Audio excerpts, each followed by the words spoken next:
विश्ववंदनीय श्रीमद प्रबुद्ध गुरु महिमा महाप्रभु जी के संस्थापित सत्य सनातन महिमा धर्म के मुख्य धाम महिमा धर्म धाम महिमा समाज के सत्य धर्म वाणी नाम की वार्षिक पत्रिका में साधु भागवत दास जी महाराज महापुरुष भर्तृहरि जी और चाणक्य जी की नीति वाणियों को उपस्थापना करते हुए बोलते हैं।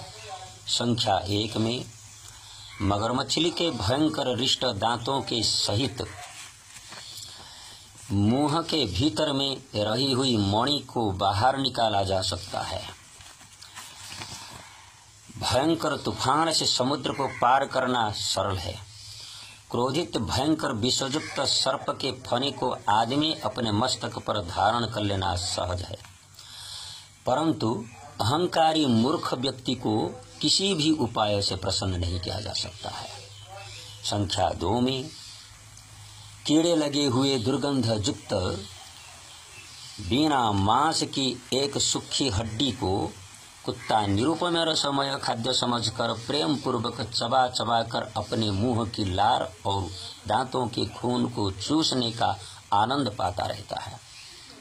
अगर उसी समय देवराज इंद्र स्वर्ग का सुख देने के लिए आते हैं, तब वह सोच लेता है कि मेरे प्राप्त सुखाद्य को यह व्यक्ति मेरे से छुड़ाने आया है।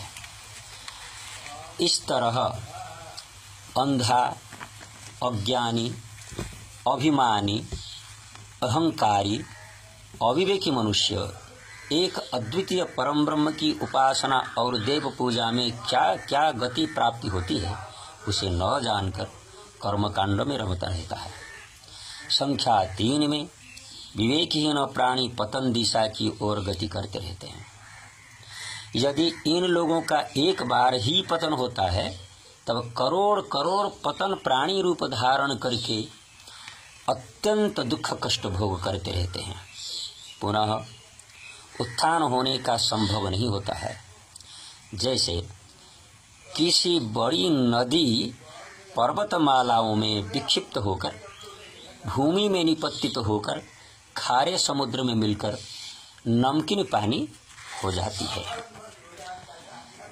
जिस व्यक्ति के पास विद्या नहीं है, तप नहीं है, ज्ञान नहीं है, शील स्वभाव नहीं है, उत्तम गुण नहीं है, और भी वह व्यक्ति इस मर्त्य भूमि में भार सदृश ही होता है।